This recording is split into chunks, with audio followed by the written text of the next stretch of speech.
Hey guys, Captain D-Mac here, and I thought I would do a sort of an intro to this video, sort of explaining things a little bit. If you watched my last update, then you know this is the big video. This is the 25-minute long video or whatever that I was talking about that I'm cutting up into parts. Yeah, it has nothing to do with guitar. So that's why I wanted to explain it further or have another video to go along with it so that you guys weren't robbed or whatever. Anyway, yeah, so basically this video is split up into three parts: majors, minors, and enharmonic equivalents. This video is to be used as a reference so that later on when we get to something, if you have a question, you can come back to this video, because I think I cover things pretty well in the video. So anyway, this is part one, majors.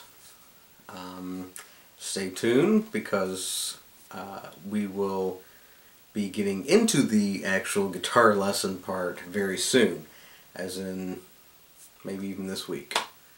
So yeah, let's hope everything goes well. Anyway, this is part one. Enjoy it.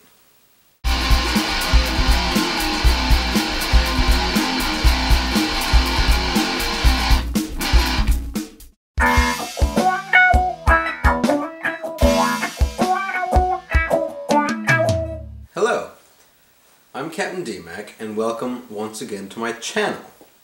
Now tonight I want to tell you guys about a fantastic tool that musicians use.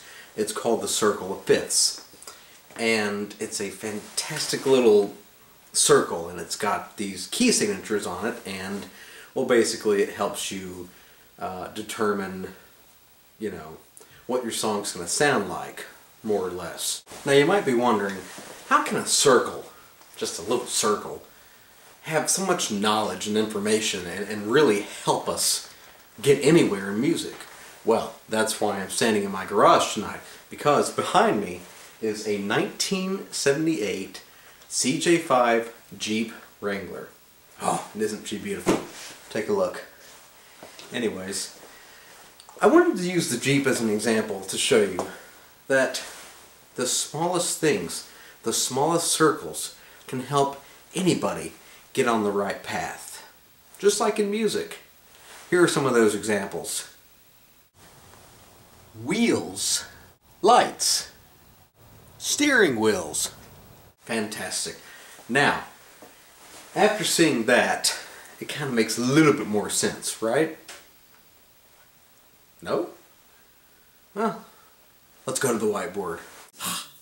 Now, this behind me is what's known as the Circle of Fifths.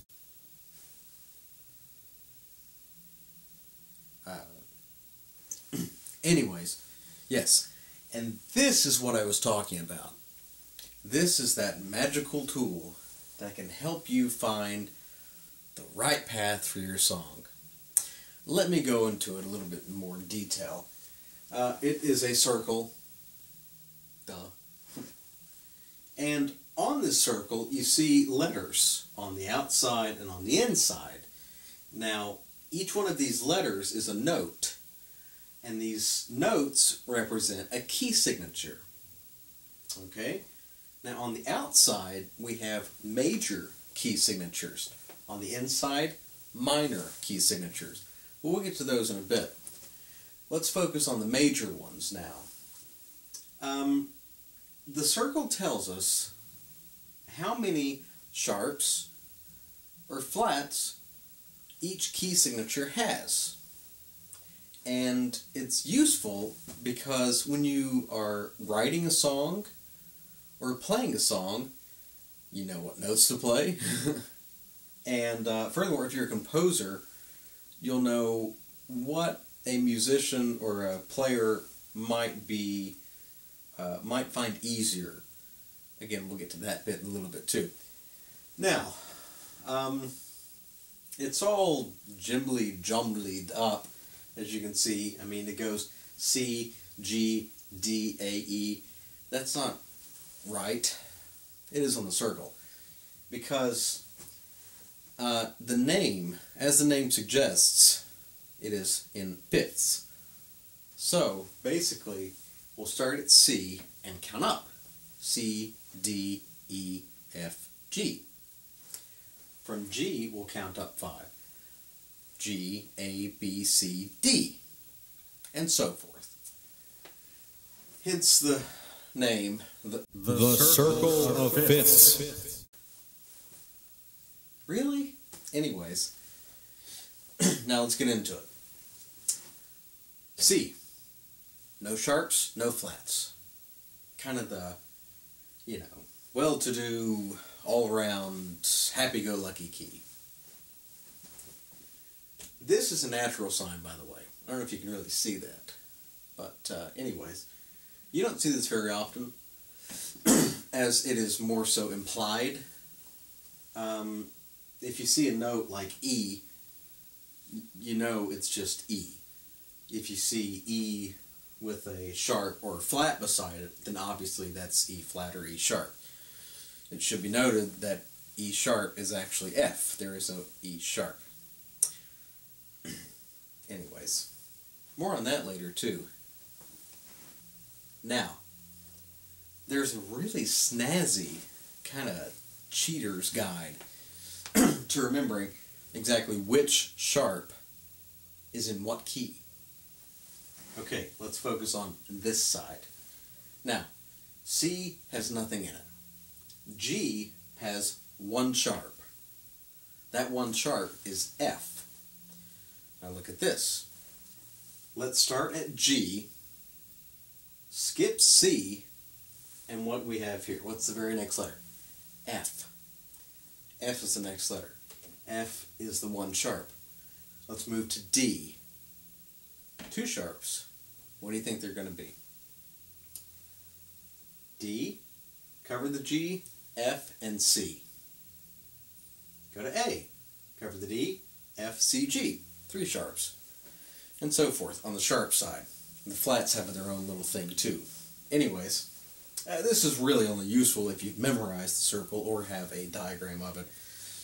Hopefully a better drawn one. Anyways, so you have the sharps. Yes. Let's not forget about the flats though. Flats are just as important.